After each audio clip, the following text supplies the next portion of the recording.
If anyone thought they could fucking beat me in a fight, then we were going to find out, plain and simple. I was always getting into fights. I was always getting arrested. And I turned that skill and became UFC champion of the world. And it was just so hard because I couldn't say, well, I was pretty much goddamn blind in that octagon. Because if I said that, that was the end of my career. You said you've been arrested several times. Any advice here for the crew? What the fuck happened, Mike? Khamzat is a machine. He's the best first round fighter on planet Earth. Any lean towards Ilia and Max there? I can't envision Max Holloway getting knocked out. My wife literally just goes, I think he's just stole my purse. Anyway, he sees me, he starts running, so I run after him, I catch him, get a hold of him. Yes, here we are. We are back at the Overdogs Podcast with the boys, Ice Bags and Mac Malley. We thank you for tuning in and staying up to date with all the current events happening in combat sports around the world. So we're here for your entertainment. A lot of fucking drama over the last week. And I'm not going to talk about that. But hey, I want to pull up the video of Conor McGregor talking about Mike at BKFC. Conor McGregor is fucking on one right now, is he not? Bro, this guy's wildin'. I was just going to say, like, you know, I don't think he's possibly doing all this professional stuff on drugs like people are saying he is. I don't think that that would even work out or be possible. Anyway, you know what the fucking video is. It was the one where he says, what does he say? Mike Perry isn't. I can't even fucking understand him. He said, like, Mike Perry ain't fired, shit. but we're going to sit down and negotiate. And then he stopped saying negotiate because he knows how it works. Thanks to Ariel Helwani finally said something, said Mike's not been fired and hasn't been. And, you know, that's not how it works. We have a contract that I will fulfill, and bare knuckle is, you know, to honor that contract and offer me more competition. So I'm here for it. Well, that's one thing I always thought, like, what was even the confusion? Like, did they really think Conor fired him? Conor was just chatting shit. People are just into whatever's funny for themselves at that moment. You know, they try to get his back or whatever, and you know, there are some videos, you know, I didn't really want to speak on or things like that, because some stuff just isn't my business. That's where I am. You know, people love the drama and the nastiness of it because maybe that's where they are or find themselves in life, and that's just not the direction I'm looking towards. And you know, fighting in mixed martial arts has always been about honor and respect, and I guess boring shit for me because it's about bettering oneself and becoming stronger and a greater influence to the younger generation. Amen. Can I ask you one more quick thing while we're on that topic? So there was obviously the Bare Knuckle Spain event that happened over the weekend. Shout out my boy Bane, who threw down with Oscar Willis. Like, what a legend, both of you. But you have Conor back there talking all this shit that you have a challenger. I think it was one of the champions. He calls him the redneck. Is like, who is he even on your radar? This guy Conor, So, is like, he's the champ first of all, or whatever. I knocked out the redneck twice, cold-cocked, slept inside the middle of the ring a couple times after facing me. Obviously, it left a salty, bitter taste in his mouth. And, you know, I don't have an ill will for, you know, whatever. Just, I want my own competitions, and you know, I don't know if that's another thing, is like, bare knuckle's not going to offer him me. They're not going to offer that fight to me because that would mean that they would have to pay me what's on contract for his name, and for his name, that's not what they're going to do. So if the name came through the phone, then I do what I always do, and I say yes, and I say let's fight, and I prepare for battle. But that, if you listen to what Conor said, he said the redneck called Mike Perry out, but we have a extremely large fight on the table for him, and we're working on getting that going, and that is not the fight that they are talking about. So Who is that fight, by the way? I forgot. yeah. I was hoping he'd bite, bro. I mean, here's the way I look at it, right? Is BKFC brought you in, you became really the face of BKFC, right? And nobody outside of the BKFC organization wants to see you and Mundell fight. Like, and if they're going to use you, right, to what which they've smartly done, right? All of their biggest pay-per-views have been your fights, whether it be Luke or Eddie or whoever. It's literally the biggest fight of the year for them. Why the fuck would they waste that on a fight that only BKFC fans care about versus opening up to the broader spectrum of fight fans? Like, that's just not going to happen. Is in some way unfortunate. I will say that this fight that they are speaking about will be at 185 pounds, where Redneck has nothing for me at 185 pounds, which is light heavyweight in boxing. And, or cruiserweight maybe, I don't know. But, you know, so the next fight will be at 185. You know, it's been unfortunate that it's not unfortunate that I've been so successful in bare knuckle, but it is to the point where they won't offer me the title fight considering their champion has no draw. Yeah, but at the same time, you have to run an organization, right?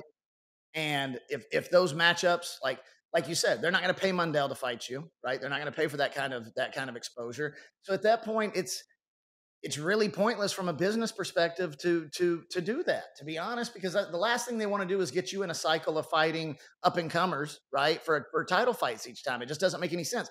Wasn't it Palomino that called you out so hard for so long and then got knocked out like fucking a week later?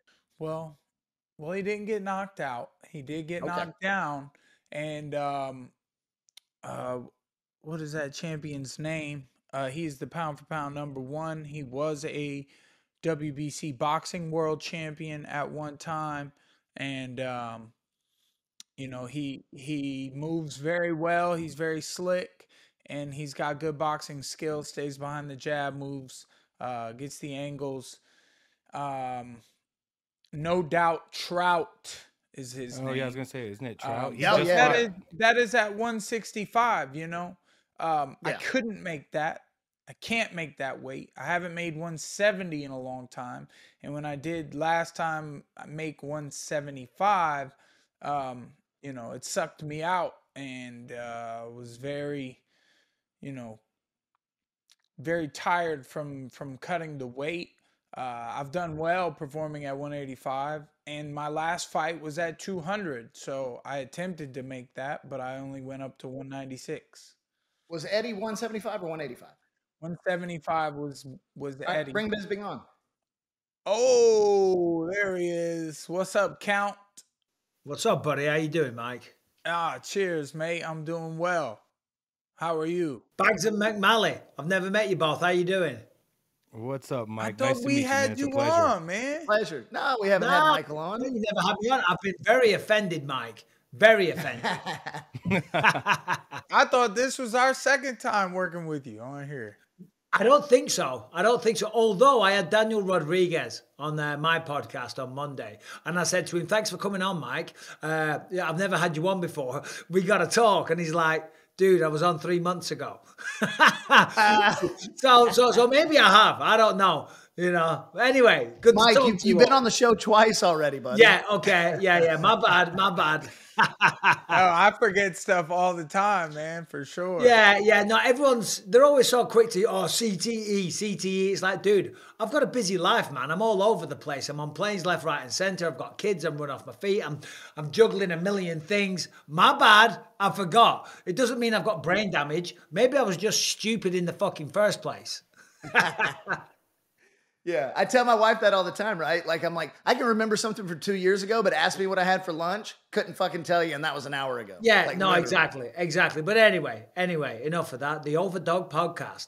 Mike Perry, thank you very much for having me. Welcome, brother.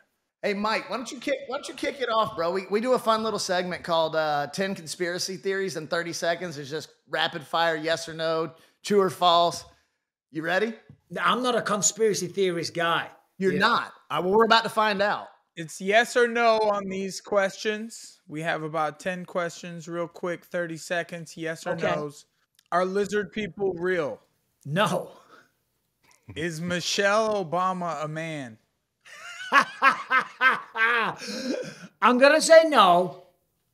Okay. Did we land on the moon? Yes. The U.S. started COVID? Question mark. I think China started COVID. Did Biden poop his pants? Probably. And probably did today. Did the CIA kill Kennedy? You know what? So stuff like that, I have no idea about. I haven't gone down those rabbit holes. I'm too busy making money for my family than sitting down on a YouTube comment section and reading bullshit. Nice response. Hollywood is a pedo cult? Jesus Christ. You know, I've got an audition next week, so I'm going to say no. You know what you got to do for that audition. CIA started the AIDS epidemic. Oh, Jesus Christ. Again, I'm an Englishman. I don't know too much about the CIA. But I don't know, maybe. I always thought it came from monkeys in Africa, is what I was taught in school. Okay. I'll be happy to know what the UK thinks about the U.S. government assisted in 9/11. Oh, I don't go down the whole conspiracy rabbit hole at all. Do you know what I mean? I remember when 9/11 happened, I'd taken the day off work, I was lying on the couch and I was like, fuck me. Since then, I've just been living my life. So, I don't know, brother. All right, last one. Is the government controlling the hurricanes? The government controlling the hurricanes? I don't think so. I mean, it's a shame. It's sad what's happening, but fucking hell, you never know. Now, if you spoke to Brian from my podcast, the answer to all of those would be yes. Yes. Tick, tick, tick. I'm just one man trying to live my life, trying to do the best by me and my wife and my kids, so I don't get involved in any of that bullshit. Look, Mike's going to be on his phone later at like 4 a.m. Googling all this shit, like fully down the rabbit hole. No, in one ear, out the other. I leave here, I've got to go to a doctor's appointment, then I've got another appointment after that, and I'm busy. I'm off to Abu Dhabi at the weekend. I ain't got time for this shit. Well, let's move on to more realistic questions. Sure. Like how proud you are of your son, Callum, with his accomplished wrestling in college. And, are you interested, or is he interested in a future in combatant sports or mixed martial arts? Yeah, obviously I'm very proud of him and all my children.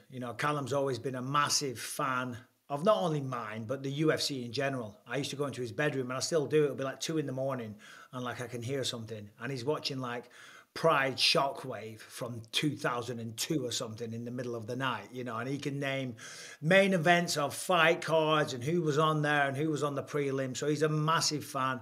He wrestled in high school. He'd never wrestled before until he got to high school. Made it to the state championships. He placed there. In California, that's not easy. He got a wrestling scholarship at college. Sadly, he had a lot of injuries. He had to have a lot of surgeries. He was just kind of injury prone. Fighting, he's a really, really smart kid. And I always say that I fought so my kids don't have to. I grew up in a household where there was a lot of bullshit going on, a lot of violence, and a lot of things that a child definitely should not see. Don't want to shit on my mum and dad, love them both, but there was a lot of fucking crazy shit in our house, man. I'm telling you right now, crazy shit. He grew up in California with a swimming pool, so it's not quite the same. And I've never laid a finger on them. Could he do it? Absolutely. Could he win some fights? 100%. Does he train mixed martial arts? He does. He's going to be going to a great gym called The Den tonight. The tremendous coach called Ben Jones. And I think he might want to have a couple of fights just to say that he did it. And he still toys with the idea, I think Lucas, my youngest, he could be a fighter as well. He's just got natural punching power. I'm telling you, he's knocking people out in the gym, and he's only 14. But wow. They're smart kids. it's a hard path, Mike. You know how hard it is, you know, and even though you're talented, doesn't necessarily mean you're going to make it. And there's a lot of injuries along the way. There's a lot of bullshit that goes on along the way. So fingers crossed they don't. Amen. I heard that for sure. I definitely don't want my son to chase it. That's why I fought in the first place, was to make everything better around here so he could chase something else. But I definitely get where you're coming from. Yeah, I mean, he's starting his master's degree in business marketing soon. You know, he's doing great things. I left school at 16. So I'm really proud of him. Really proud of him. And if he wanted to do that, 100% I would support him. But it wouldn't be the chosen path, you know, because I said, Yeah. I know, and Mike, you know this. Like when I was fighting, I'd go in gyms and I'd train with somebody and they would be unbelievably good. So good. And I think, wow, this guy could be a world champion. But they can't even string a winning streak together on the regional scene. You know what I'm saying? Because there's gym fighters and then there's game day fighters and then all the pressure and the bright lights and all the rest of it. So having talent is only one part of the equation. It is a very, very tough road. That's why I've got so much respect for everybody that has the balls, man or woman, to step in there and put it all on the line. Much respect. I definitely heard that. So other than you, who would his favorite fighter be? Tell him to pop in, Bisping. Tell him to Yeah, pop he's on. here. He's here. Mike Yeah, Perry come wants on. to know, outside of me, who's Yeah. your favorite? Look at the size of this guy. Big lad, eh? Come here, What's come up, here. Colin? What's up, big guy? Oh, man. He wants to know Holy who's shit, he's Other than gigantic. me, Other than Yeah, you. who's your favorite fighter? Platinum Mike Perry. What's I up, was my like, boy? Don't say fucking Jake Paul or you're out the house. Right. Now he's out of it. Now he's walking away. He's like, that's your lot. Thank you, man. Jake, hey, shout out to Colin, man. That was really cool. We're never going to hear the end of this shit now. He's so funny. He's a funny guy, man. He just injects. He lights up the room wherever he goes. He's a very, very funny, quick-witted guy. So you said he's are you guys living in California now? Full Yeah, time? yeah. So we moved out here in 2011. I signed with the UFC in 2005. So I did 6 years in the UK, but I was with a team of people that were just gangsters, heroin dealers, murderous scumbags. And obviously that wasn't working out too well. There was money going missing. There was a lot of nasty shit that I don't want to get into because, you know, there's still motherfuckers, you know. So anyway, in 2011, I parted ways with those guys. But I had to coach the Ultimate Fighter and I had no team. So I had contacts in California because I'd done some training camps with Rampage Jackson. We'd struck up a good friendship. So I came out here because Southern California back in those days, in the early days, was like a hotbed for mixed martial arts talent. You had Rampage, you had Tito Ortiz, and the list just goes on, you know. So I was out here, coached the Ultimate Fighter, and I thought, you know what, I had a fight coming up as well, and I had no team whatsoever. And this is, you know, in the UK now, there's gyms up and down all over the country, you know, but it wasn't like that back then. So we came out here, we just did it on like spur of the moment. I said to my wife, we had 2 kids. I said, let's just go to California. Let's just do it. Let's just fucking move to California. And we talked about, because she's Australian, maybe moving to Australia a bit and this and that. I said, if we don't do it now, we're never gonna do it. And where I'm from, it's a beautiful little town, but there ain't no opportunity. All people do is work, dead end jobs, and get shit-faced drunk at the weekend. And there's a lot of fights growing up as a kid and stuff, you know. So I looked at it as a fresh start as well. I said, if we don't do this now, we'll never do it. So we booked a plane ticket that day, one way to California. Didn't sell the house, didn't sort out the furniture or none of that shit. Just jumped on a plane, flew out there. I said, if we don't like it, planes go the other fucking way as well. And that was 13 years ago. And here we are still. I love that story, man. I love that story because sometimes you do. You just have to fucking take a jump. And it's like you said, if you don't do it now, you may never do it. So just pull the trigger. Well, if you wait for the perfect time for anything in life, the perfect time, there's never the 100%. perfect time. And yeah, it was heartbreaking. I'll never forget the day leaving. And my mom and my sister was there. My mom, she had polio when she was very young, so she can't walk. And, you know, and I'm not from I'm not from a rich family. Do you know what I mean? So like, I'm leaving them and I'm doing well. So it was hard, man. I remember my mum crying her eyes out and sobbing and shit. And I do what I can. I go back out there as much as I can and look after her and send money and stuff like that. But yeah, it was hard. It was hard, but you only get one life and you've got to live it. And that's what I said to my mum. My mum's Irish, you know, actually Irish, you know, has an Irish accent. I'm like, Mum, you don't live in Ireland, do you? You're Irish, but you don't live in Ireland. You know, I've got to live my life. I've got to do my thing. And she fully supported me in that. And of course, my old man, my dad, they split up long time ago. But my dad was always one of my biggest supporters as well. So, but yeah, no, it was tough. But you got to live your life. You got to do what you got to do. That's so great. Mac, jump in there, brother. I know you're dying to ask a question. I got, you know, I'm just listening to this story. I love Michael Bisping. Huge fan, dude. Huge fan. I'm going to take a turn if you guys make me. I want to talk about UFC rankings. It's a hot topic right now. Dana was talking about, Michael, what would you do to fix UFC rankings, man? It's been a mess. Or do you think it's fine? Yeah, no, I mean, the big story is what Dana was talking about, and I fully get it. Khalil pushes Pereira harder than anybody else, takes him 4 rounds, apparently was winning on the scorecards. I had him winning the first 2 rounds, that's for sure. And then he's still number 8. So that's madness. It is madness. The reality is the rankings don't matter. They don't fucking matter. It's for a bunch of nerds sitting there, and no disrespect to any of them that do it, right? To make themselves feel good and make themselves feel important. And I guess it looks good and it's good for the fighter to see progression. You're unranked, then all of a sudden you're ranked. Then you're number 13, 12, 8, whatever. So that feels good to the fighter to see that progression. But ultimately, if you want to be a champion, and that's what rankings are about, working your way through and becoming a champion, all you got to do is go win some fights. Keep winning fights. Keep knocking motherfuckers out. Have a personality. Have a reason for people to be interested in you. Doesn't matter what these rankings say. If you're putting the wins together, if you're making noise, if you're doing what you're supposed to do, then you're going to get what's yours. Simple as that. Fuck the rankings. So would you ever, so there's not a way you would change it? I kind of honestly don't give a shit about them. I agree with everything you're saying. Like, whatevs. You wouldn't even fuck with them? You have no theory on fixing them or anything like that? As I said, I do think they have a place, and it's good for fighters to see that progression. And I guess it's good for the fan base as well. You know, they can see, you know, you can clearly identify the ranked fighters, and I guess it does mean something.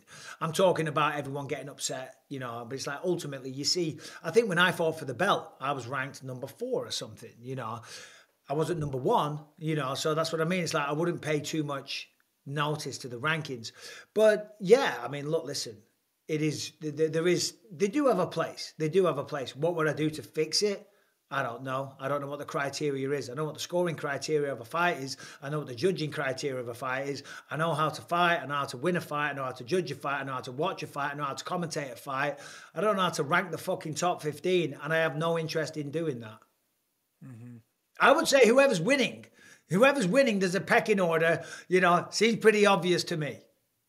Yeah, but I also agree with what you said about Khalil, right? Because he didn't win, but he took arguably the best guy right now in the UFC to the max, right? And to be 8 after that is to me, it's fucking embarrassing. Like how you're not top 5 at that point after that performance. No, I totally agree, 100%. And I think everybody does, you know, and I think that's why Dana's like finally saying, this is ridiculous.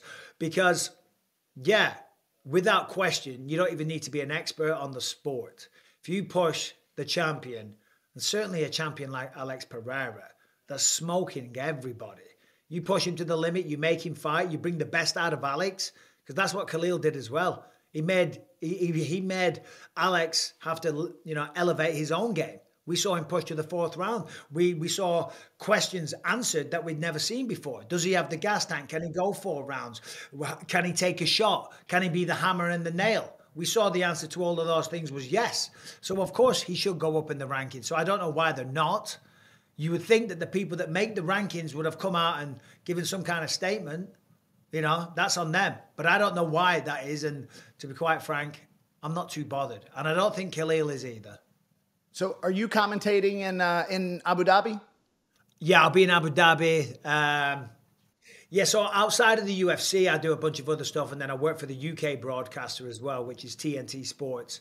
So we do a lot of the coverage for the big events. So I'm not commentating, doing play-by-play or colour for that one, but I'll be out there. I'm doing the Wayne show. I'm doing the TNT Sports. We do like press conference coverage, pre-show, post-show, all that kind of shit. So, yeah, a lot of time on a plane. Then I get back. Then I'll be in Vegas, home for a day, fly to New York, there for a week, home for 2 days, fly to Macau. You know, it's a lot of air miles. Is your wife about ready to kill you, or is she still good with it?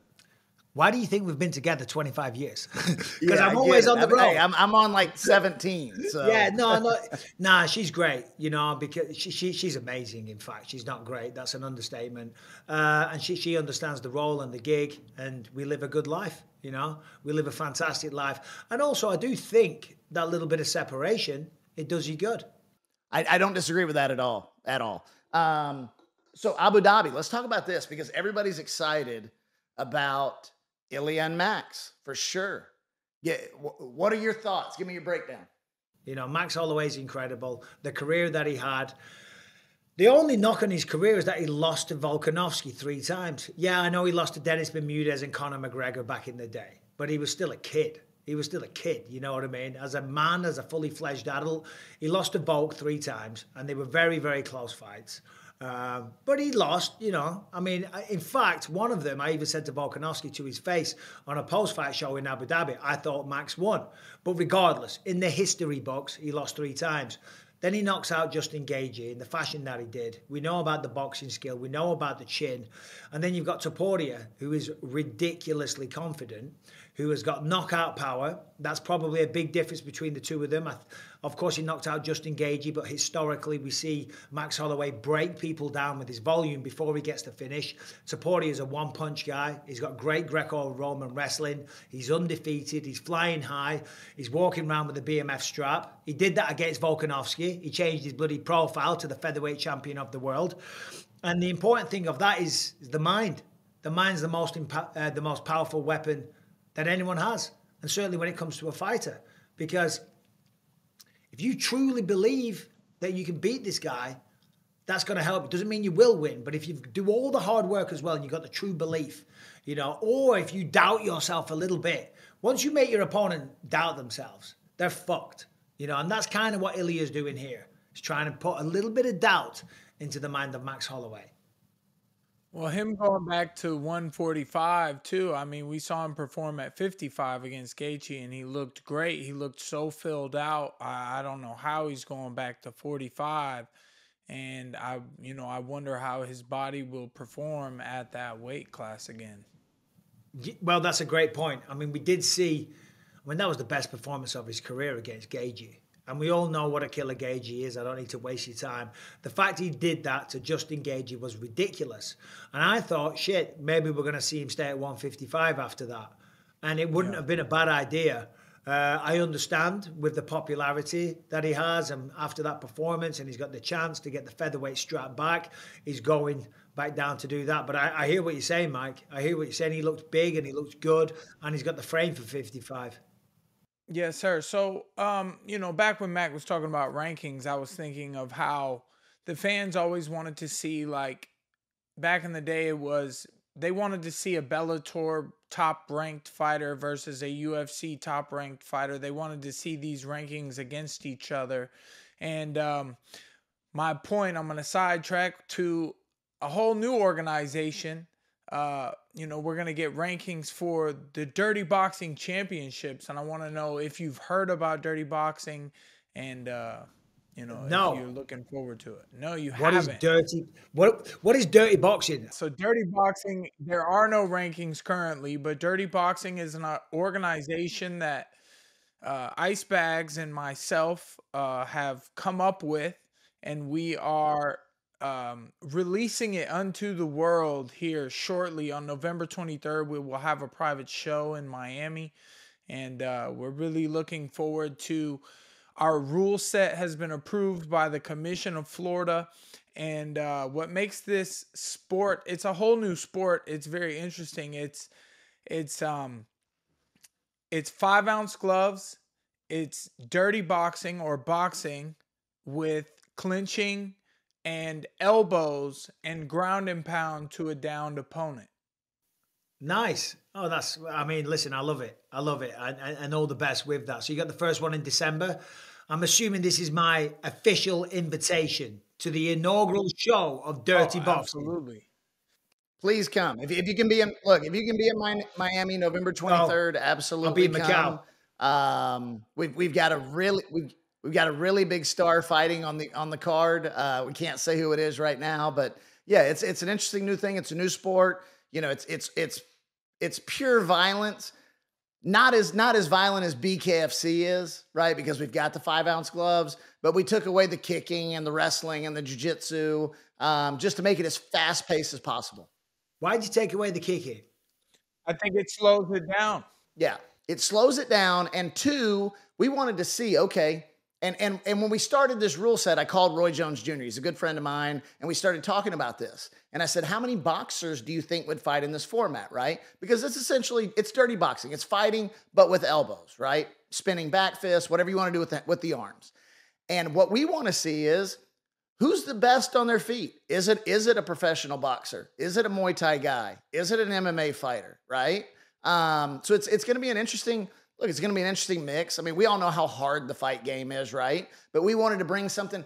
I said, this is like the quintessential thing for the very, not the avid fan, but the casual fan, right? It's just pure nonstop action in an 18-by-18 ring.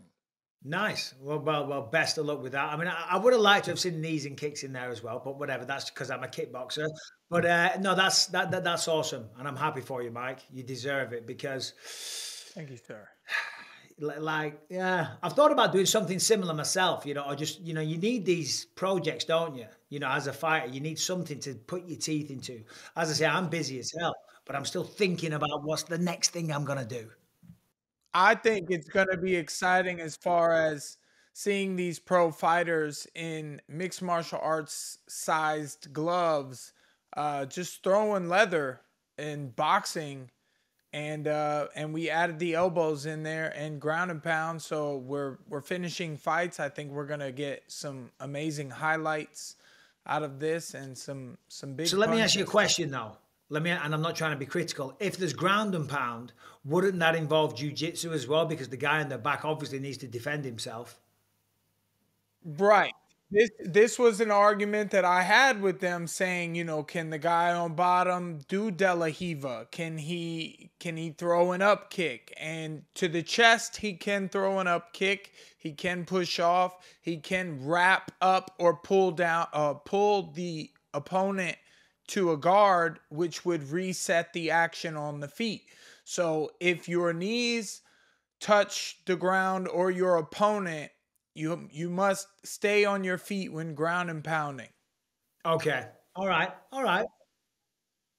Sure. No, I'm with you.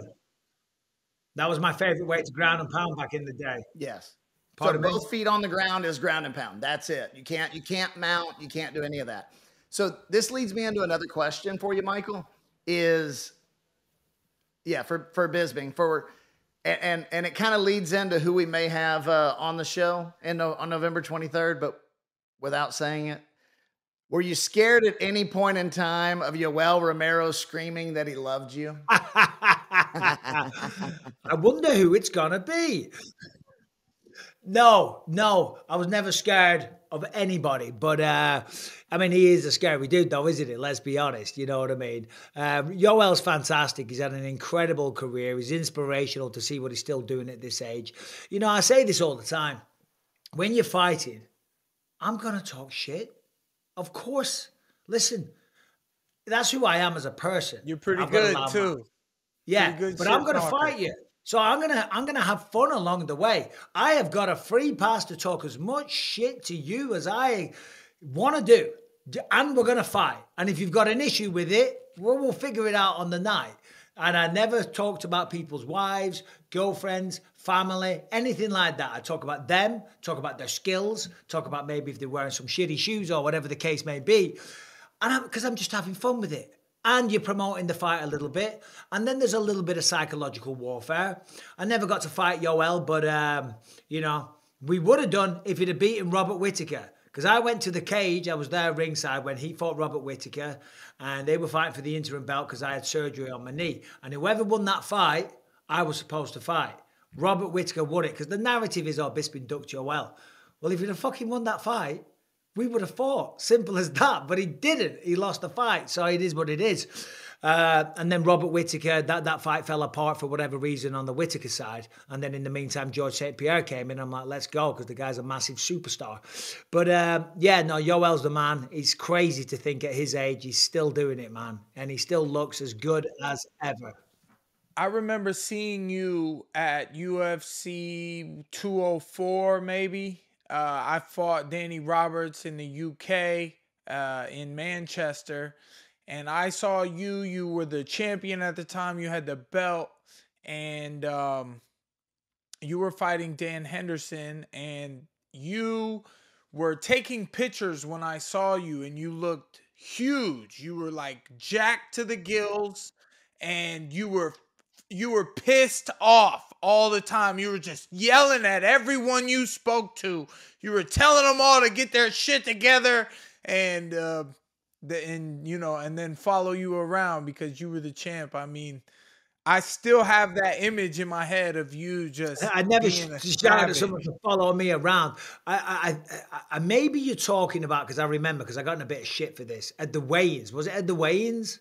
I think you were in front of a green screen taking pictures, getting a little sweaty, or like even threw some water on to make it look a little sweaty, and you were doing your shadow boxing at the camera, and like you were yelling at people. You were pretty intense in that moment.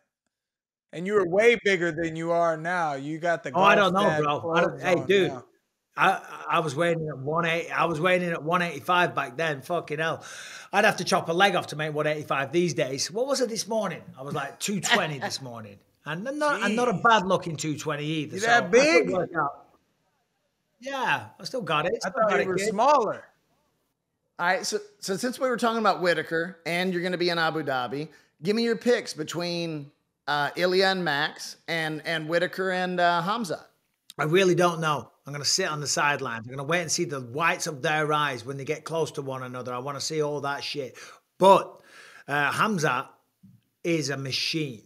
It's ridiculous, right? He's the best first round fighter on planet Earth. He's unbelievable. I mean, look what he did to Kamaru Usman. And nobody does that to Usman. However, the problem is rounds 2 and round 3. And if you're tough enough to weather the storm, as we saw with Gilbert Burns and we saw with Kamaru Usman, he starts to get tired. Okay? And is this a 5-round fight? I think it's a 5-rounder, right? I'll double check. I think it is. I think it's a 5-round fight. Right, I'm checking right now, bro. Jesus, Mac. You only got one job. Dang, you can't just they're sit there throwing looking good, Khamzat buddy. up to 185 and making it a 5-round fight? Yeah, so the one in Saudi Arabia, because they were supposed to fight there, Khamzat got sick, that was 5 rounds. I think this is a 5-round co-main event. So because of that, I think if Whittaker gets out the first couple of rounds, because Whittaker's as tough as they come, he's got ridiculous experience against just a murderer's row of talent. He's got good wrestling of his own, tough as hell. You know, yeah, all right, he got stopped by Dricus du Plessis. You know, it is what it is. You know, you go out in the rain, you're going to get wet. Simple as that. You step in the octagon, you're going to get fucking caught at some point. You know, Whittaker is an absolute dog. So early, I'm leaning towards Whittaker. And it is 5 rounds, and that's a huge distinction to make. It's a big lean factor. Robert then. Huge. Any lean towards Ilia and Max there at all? I don't know. I really don't. I honestly, I mean, I was shocked, by the way. Do you know that Ilia is like minus 280 at this point? That's a 3-1 versus Max Holloway is crazy to me. I just can't imagine a world, and of course it happens because it happens to the best of us eventually. I can't envision Max Holloway getting knocked out. My mind, I just can't picture it. You know what I mean? The chin's legendary, but if anyone can do it, it's Ilia. Here's what concerns me is that if he knocks out Max, Ilia's head may get so big that he actually just like floats off into space.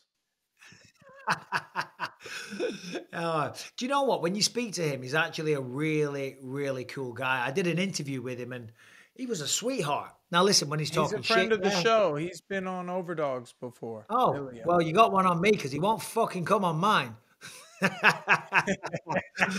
I've tried to make it happen, and then I'm like, I ain't lowering myself to asking again. All love, Ilia, all the best. Yeah, no, listen, you got to be confident. You got to believe in yourself. Simple as that. So I got no issue with that whatsoever. In fact, I love it. Yeah, I had dinner with him prior to his epic run. I think it was right before the Emmett fight, actually.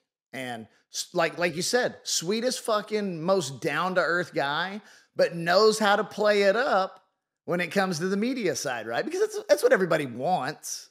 Got to play the game.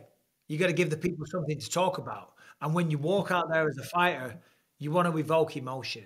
You never want to be the guy that was like, I'm going to go for a piss because you're not bothered. You want to have one half of the crowd hating you and dying to see you knocked out, and the other half of the crowd loving you. All right, great. We want all the crowd to love you, but a lot of the time you can't do that. And if you say enough of the right things, you're going to polarize people. And that's the perfect recipe for the path of a professional fighter. You want to be polarizing. Did you see the Vince McMahon series on Netflix by chance? I started watching it last week because my wife was watching some bullshit. She's a Nazi when it comes to the TV remote. You know, when we're in bed, she's in charge. And anyway, she went to sleep. So I put it on. So I saw about half of the first episode. I was enjoying it, but then I fell asleep myself. You need to watch the rest of it, but that is literally him, right? He knew. He was like, I want them to hate me because it just brings more eyes. Like that was how he built his entire business. Yeah, I mean, that's how it was when I came off The Ultimate Fighter. I knew. Well, speaking of hate, do you hold any grudges to anyone you faced back in the day when you were fighting?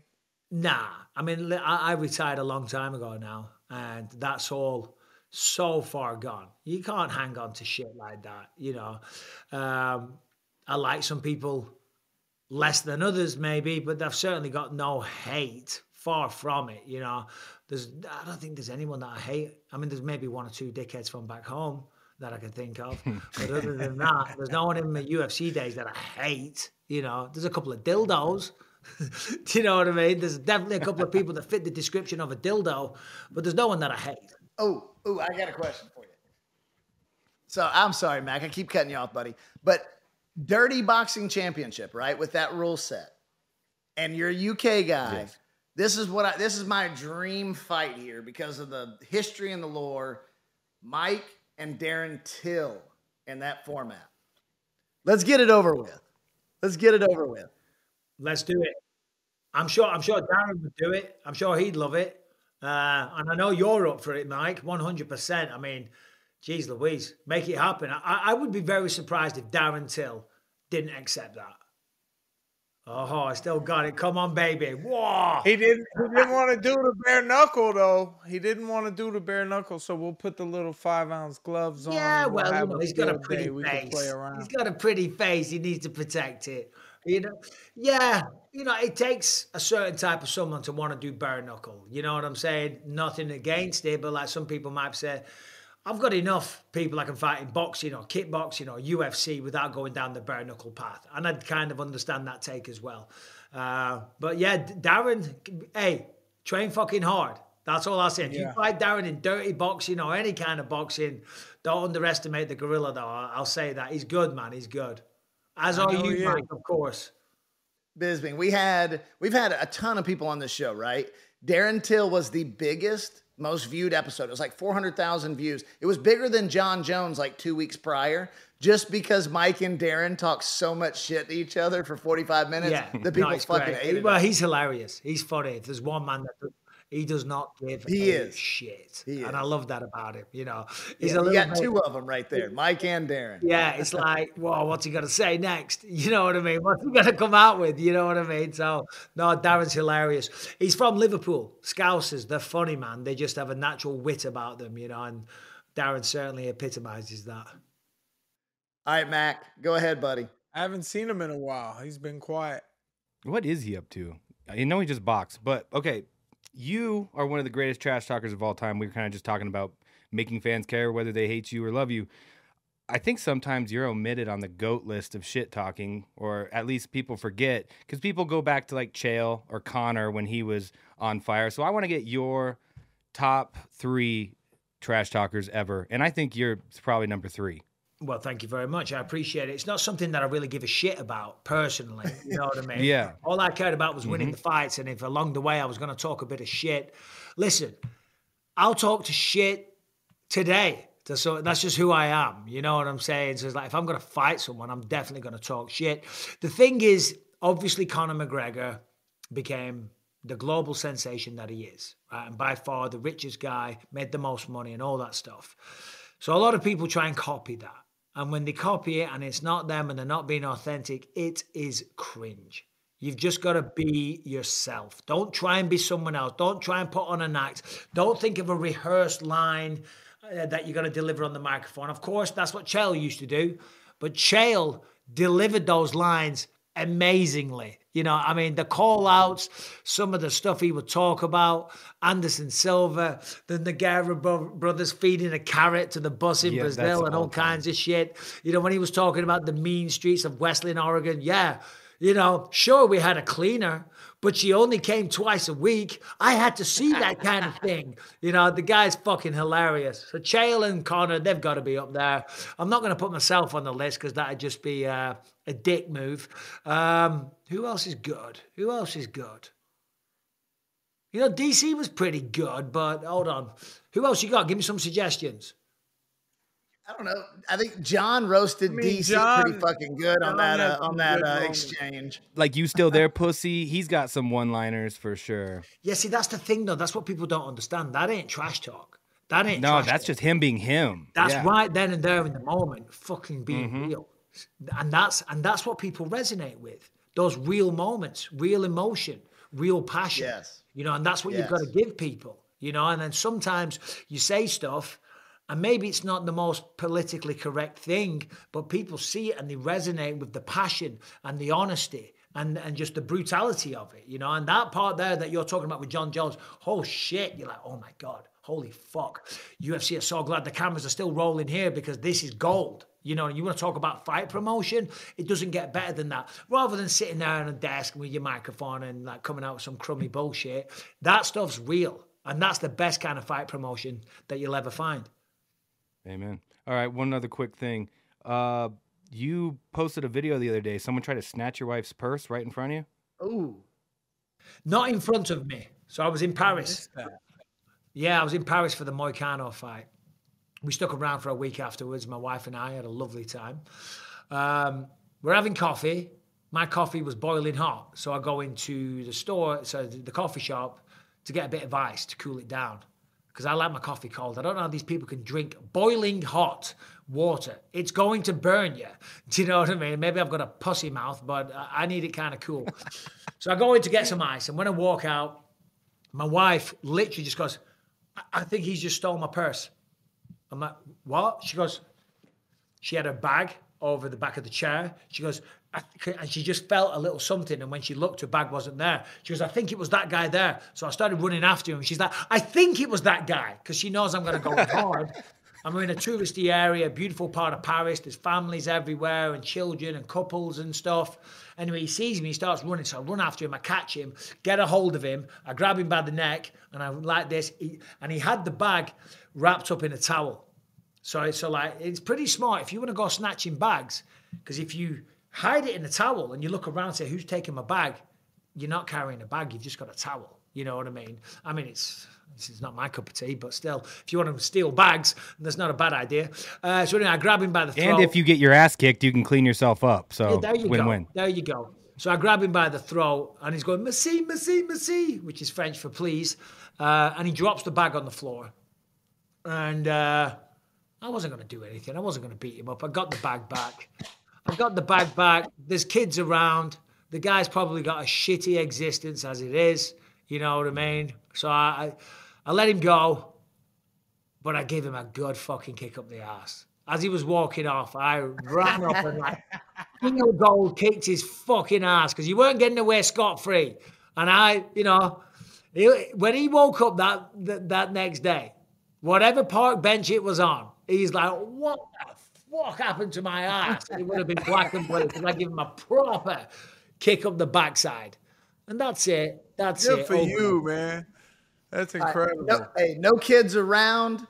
Do you drop him or no? Nah, you know what? Because I've spoken to a few people, and like Anthony on my podcast, like he was like, "You're a bigger man than me, Mike. I would have beat the shit out of him."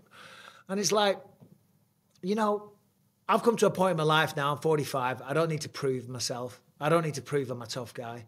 I don't have inferiority complex.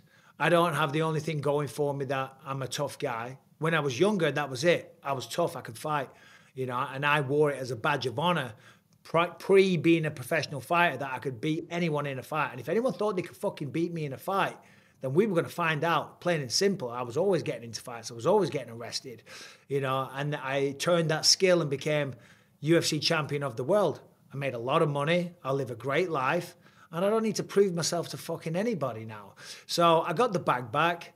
It gave me a little story for a bit of YouTube content. I kicked him up the ass on your bike. So yeah, maybe back in the day I would have done, but I don't need to prove myself to anybody. You said you've been arrested several times. Any advice here for the crew? I mean, being arrested? I mean, I was getting arrested all the time when I was a kid. What the fuck happened, Mike? There it is. What happened, Mike? Are we just I was like, I'm not going to bring it up, but I had to after. You brought it up, I see that. and I'm like, are we just going to dance around this whole day? That was amazing. That was amazing, Bags. You know? No, so, you know, not much detail. Not much detail, Mike. It is what it is. You know, just, you know, I want to say, you know, I'm sorry for talking to those guys like that. I was a little pissed off at the moment. They were hurting my wrists and my shoulders, and, you know, I'm not going to fight no cops. I'm definitely not. So you go ahead, take me away. I'm not doing your sobriety test because I can't stand on one foot anyways. So I have no balance. I'm not going to play your games. And, you know, I cussed him out, but I apologize for that. And, you know, I guess I was just driving a little too fast. Hey, it is what it is. I've got a question for you, though. America's a great country, right? It's an amazing country. I choose to live my life here, and we live a fantastic life. Why the fuck do you guys do sobriety tests? Because in the UK, you got to stand there, as you say, you get nervous. You got to walk in a straight line. You got to touch your fucking nose. I'm blind in one eye. I've been hit in the head a million fucking times. In the UK and everywhere else, you just do a breathalyzer test, and that'll tell you right then and there. I drive past people all the time when I'm down at the beach or whatever. They're on the side of the road. They're doing the sobriety test, and it just makes me scratch my head. I'm like, what the fuck? What is this? 1925? What are we doing here? Who the fuck can say their ABCs backwards sober? Like, what? Yeah. How is that a thing? Yeah, no, hold on. Do it. Go ahead. Do X. That's it. I'm done. We can all get those ones. You're going to jail, Bisping. Right now. Say the alphabet backwards. It's like, I don't even know the alphabet forwards. Right, very. What are you talking about? Oh, apparently, the enforcement is looking for clout these days, and you know, just trying to get some views and some extra attention. So, you know, shout out to all the first responders, though, for real, because I'm going to a rock concert with all the first responders for them this Saturday here in Orlando. And, you know, I support the first responders, and I definitely have friends who are officers and stuff. I was just giving those guys a hard time because they were giving me one. Hey, listen, I mean, that's how it is. You know what I mean? I don't know your story. It sounds like when the police got involved, you kind of lost your cool a little bit. We've all been there. You know what I mean? I've done it as a kid myself, you know. You just try and learn and progress in your life as you get older. You know, I mean, I'm 45 now. Fortunately, I've matured now. Like, I was slow to mature as a kid. I was slow to mature as an adult. Finally, now I'm at a place where I'm kind of at peace, you know, but it took a while. And, you know, you make mistakes, man. You make mistakes, Mike. It's all good. You're a good person. Everybody knows that. Thank you, sir. I really appreciate that. I do want to do better. I do want to be an influence to the younger generation and, you know, someone my children can look up to. And but I also want to be fun. And that doesn't mean you have to break the law, and I wasn't trying to do that. I just you know, want to be a good yin and yang. Yeah. Well said. Well, there you go. There you go. You're doing a good job. I'm 42, and my wife keeps telling me she hopes that I mature one day as well. So, bro, you look 52. What the fuck?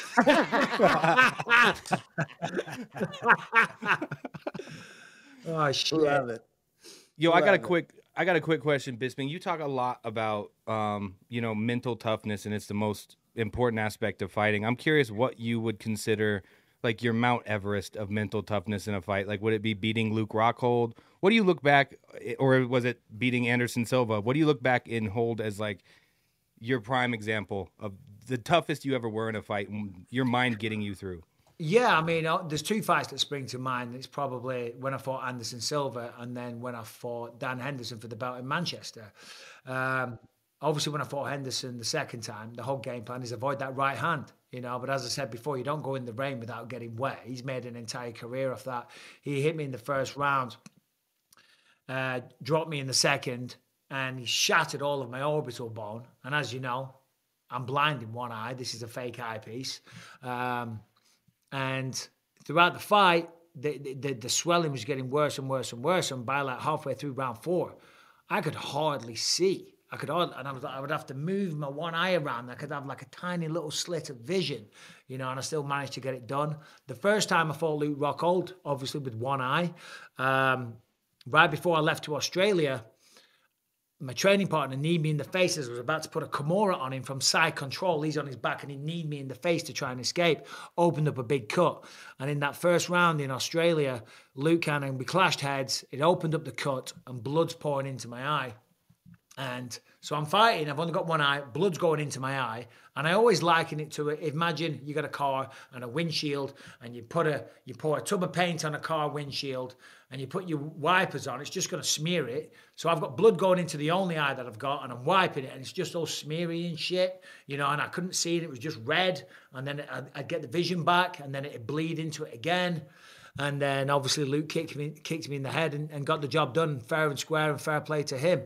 And it was just so hard because I couldn't be honest about that. I couldn't talk about it. I couldn't say, well, I was pretty much goddamn blind in that octagon. Because if I said that, that was the end of my career, you know. So I just had to stand there and swallow it and listen to the world all saying that this guy fucking sucks and he's got no future and he's done and all the rest of it. And I felt like saying, bro, do you know I was blind in that fight? I had one eye that didn't work and the other eye was filled with blood. You know, it was the worst possible spot for a cut. So there was that one. And then, of course, when I fought Anderson Silva, when he flying kneed me at the end of round 3, I didn't know what the fuck was going on. But do you know what? To be honest, in terms of mental toughness, it's not the fights. The fights are the fun part. The fights are the easy part, you know. The mental toughness comes in the staying power, getting out of bed, going to the gym, you know, listening to all the bullshit online, listening to all the fucking haters. Everybody write you off. Everyone say you're not good enough. You're not supposed to be here. You're washed up, you know, and still believing in yourself and getting out of bed and going to the fucking gym and saying, right, I'm going to prove you all wrong. You know, and you know what I'm talking about, Mike. And fans out there are fantastic and they're what makes this sport so great. But a lot of them are also fucking dickheads and they've got no idea the personal sacrifice and the mental torture that a lot of them cause the fighters because we're proud people and we go through it. Yeah, we're tough fucking guys, but tough guys are more often than not very emotional people. So they feel that. And they really do at the core because this is what we do and this is how they're trying to change their life. You know, most of us don't come from ideal backgrounds and we're just trying to make it up as we fucking go along. There's no guidebook to this. There wasn't in 2003 when I started. Maybe now there's a bit more of a set path, but even still, we're all just making it up as we go along. So the mental toughness comes from having fucking injuries, getting out of bed, dealing with everything, trying to cut weight, listening to all the bullshit online and still showing up and doing your fucking job and doing it with a smile on your face. You're a legend, Michael Bisping. One of the greatest minds in combat sports history. That's why you are where you are, commentating and doing behind the scenes stuff with the UFC and all over the world with them. Man, shout out to you. So because you are such a great mind, here's a question that's on a lot of people's minds, and maybe you'll be able to give us some insight. Do you ever think that we will see Conor McGregor fight again? And if so, what can we expect? Yeah, and I'll have to make this the last one respectfully. I had neck surgery 6 weeks ago. I had a disc replacement. Didn't work, didn't do a goddamn thing. And I've got to get 2 more surgeries, so I've got to go see my doctor. And I've been trying to see him for the last 6 weeks. It's like getting a hold of Jesus fucking Christ. So anyway, that's another story. I don't know is the answer to that question. Do I want to see him? Am I intrigued? Yeah, I'm intrigued. You know, Conor had his day. He was amazing. He took over the sport. He elevated the sport, did incredible things. He made so much money that he doesn't need to fight again. Seems like he still wants to fight. And for that, I do respect him. You know, Conor's talked shit to me over the years, and I've talked shit to him. And, you know, I've been, you know, I've had the voice notes sent my way and the fucking death threats and shit like that, you know, but I just take it all with a pinch of salt and laugh my ass off because we've met in person. And I'm much bigger, so I don't lose any sleep at night. But he seems like he still wants to fight. And for somebody that has the resources and the money that he has, and he still wants to fight, I respect that. I do respect that because, again, it goes back to, you can have all the money in the world, but you can't buy respect in the fight game. You can have all the money in the world, but you can't buy the UFC World Championship title. You got to earn that. And you can't buy that feeling of jumping on top of the octagon after you've just knocked somebody out and you walk out to an arena and the whole place goes crazy.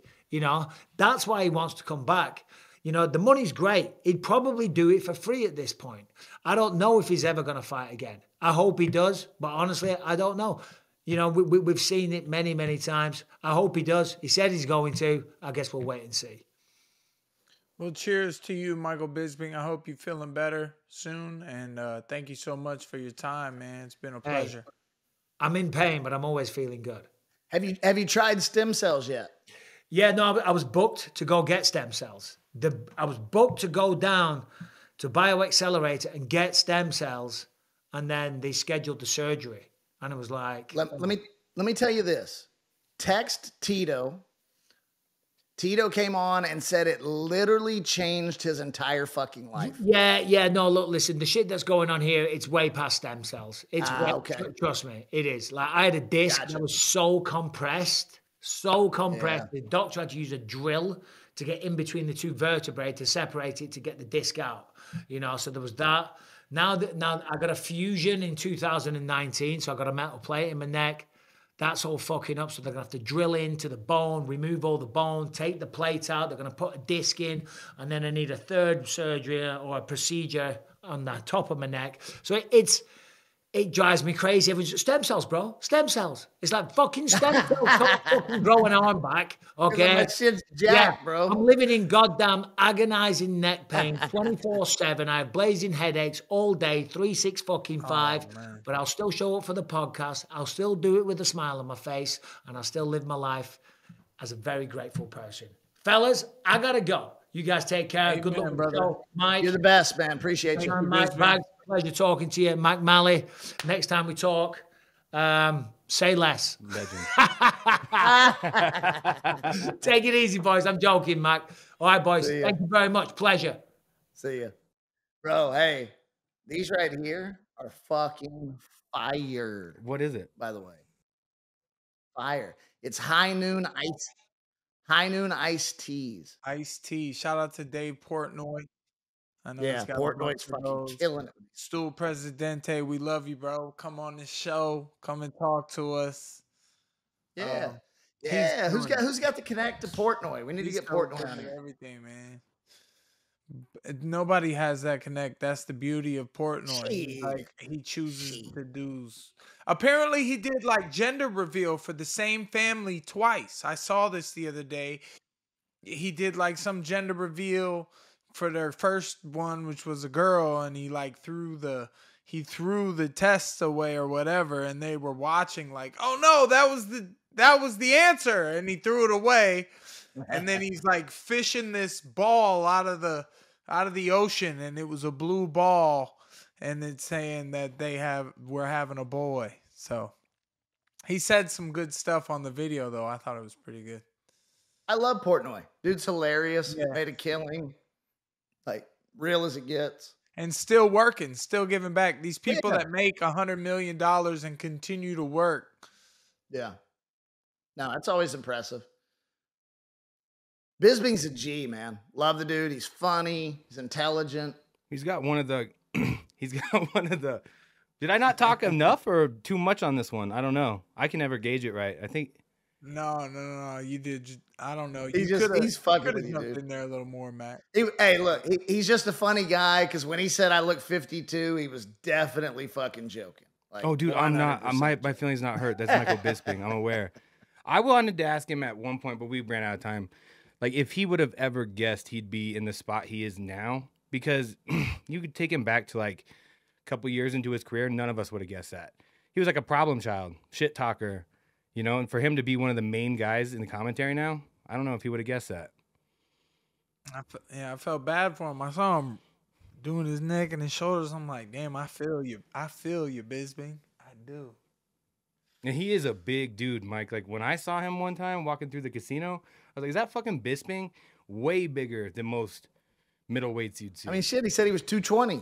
Yeah, and then he's like 6'2", like 6'3" almost. My mom loves him. She got to meet him in the hotel when I fought Oliveira, not DuBronx, but the Cowboy. When I fought Oliveira, and she loves him. I got the pictures. T. Wood was out there. That was back when I think Greg Hardy was still on the UFC roster. I think he fought that night and won. Greg Hardy, man. That's the name I haven't heard in a while. Is he in prison yet, or is he? No, he's just getting knocked out in regional boxing now. Like, straight up, yeah.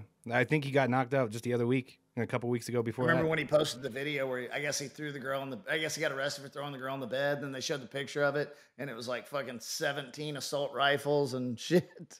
How about that Miami Dolphins football player gets arrested, thrown on the floor the day of the game, gets bonded out, Tyreek Hill, and then scores a touchdown and has his teammate walk him off the field in his cuffs. So hopefully that's my next step, is knocking somebody out in the ring, amazing fashion, and then just getting hauled off in the. Look, if you'll let me corner you, I'll cuff you after. I promise. Hey, but it'd be like the pink furry, like kinky cuffs. Oh, you want to come back and be in the corner? Yeah, that's been on my mind for a while there. Yeah, you missed your chance a couple times. I would have had you. Damn. Fuck. We got to get you those glasses that my cameraman wears. What are those? They film. No, I need the ones that Craig Jones had with the scooper on the end. Yo, those are We should just make our own video streaming ones, like the Meta Ray-Bans mixed with the Coke spoon. We could just do a hybrid of both. Yeah, we'll just do both. Let's take care of it. You can film yourself doing blow all day. You know, some people, like influencers, are they getting paid for that? Like, remember when Steve-O was like drugged out and he had a TV show? He's doing thousands of cans of nitrous, and like people just been on TV shows just doing drugs on camera, or like Ozzy Osbourne, and Ozzy Osbourne's wife was talking about P. Diddy and how she loved P. Diddy and said he probably had a nice willy and shit. This is the type of shit that's on TV. This is what people want to see. You think he has a nice willy, Mike? What do you think? That's no comment. It's not my thought process. I'm just saying. I mean, you were talking about it. Because, man, it was on TV. I was watching it. I'm like, what the fuck is this? This is the shit that people watch and want to see, and then they talk shit about somebody who's trying to get their shit together. They talk shit about me for the last 3 years, being the king of violence, being undefeated on a 6-fight win streak, talked all that shit, and then said I was this or that, and then now they're fucking talking shit about me all the time because I lost a fight. I know how you fix this fucking situation that you're going through currently. Fight somebody and win. Well, yeah, it's option A. I'm thinking drop a sex tape. Oh yeah, sure. Yeah, sex tapes always do it. Sex scandal. Yeah, just start another scandal. Yeah. Are you trying to say? First of all, I know a lot of these idiots want to see my wife's wife. You know, so no. Hey, you did say one of your biggest IG posts I talked ever. to one of my PR guys, and he's like, "Yeah, she could just do like a foot page." Oh my God. I was like, how much money do you think? A she lot, would get a for lot, a lot. It's fucking weird. That's a Hey, let me just see it on paper and we'll make a decision. yeah. Put some hot dogs in between her toes and shit.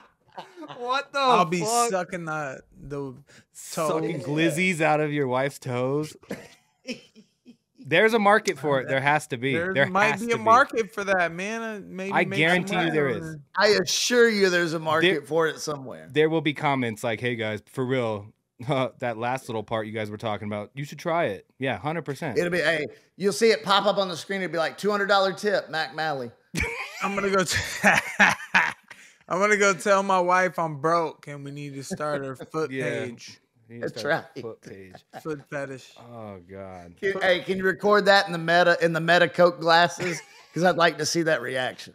Craig said he was gonna send me some, man. I didn't get them.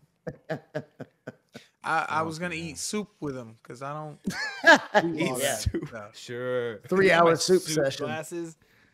Can I ask one more quick thing? Because you brought up a cool point, Bags. And I don't know if you've watched this either, Mike, but that Vince McMahon documentary is like fucking good. I don't know shit about wrestling, but I don't know if you have to see the same thing I see in it, Bags. I watch it, and when something pertains directly to the industry I work in, like it's fascinating to see how they grew that. And you can tell, dude, I didn't realize how much the UFC is. I mean, that's the same fucking model. Vince built 100%. That. It's the same fucking thing. Well, that's who bought the UFC, buddy. I know, but UFC, when it was the Fertitas, it was a different show. And now they are taking it to bigger leagues like NFL, NBA, WWE, and they're the same people, same folks. You same can just league. see the parallels because I never followed WWE as a kid. When I saw UFC for the first time, it was an Evan Tanner fight. My grandpa was watching. I said, that doesn't look like that. And I was like, what the fuck? Yeah. So I jumped to UFC and never watched WWE again. So all this like history I'm learning and the way the business worked, dude, I cannot believe how identical it is. And then, like you said, Mike, they bought UFC. It's going that way, and I find that show. But WWE back in the day, I mean, was quite different. I mean, it's hard to get new stars, but the stars that they had back then, John Cena, Kane, The Undertaker, The Rock, Stone Cold Steve Austin, Mankind, like those folks were different. Ooh, yeah, brother. Woo! Yeah, I thought it was fascinating. Rolex watches, limousines, $3,000 suits. 3,000? Is that what he said? I don't know. 30,000? I could just see Bags sitting there. Would be a lot for a fucking suit, Mike. I think that's like normal rich guy suit. Like, I don't know. I mean, look, you tell me. I don't know. I just know you said you can't afford that anyway, motherfucker.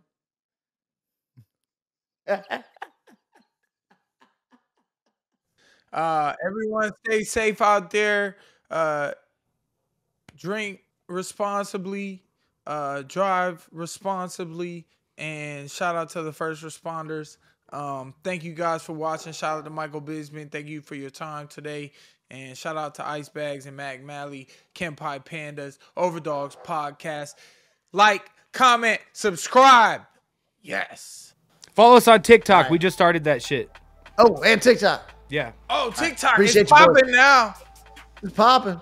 Can't get off my phone no more. It's just We're rabbit getting the hole. 17-year-old Japanese crowd now. Let's go.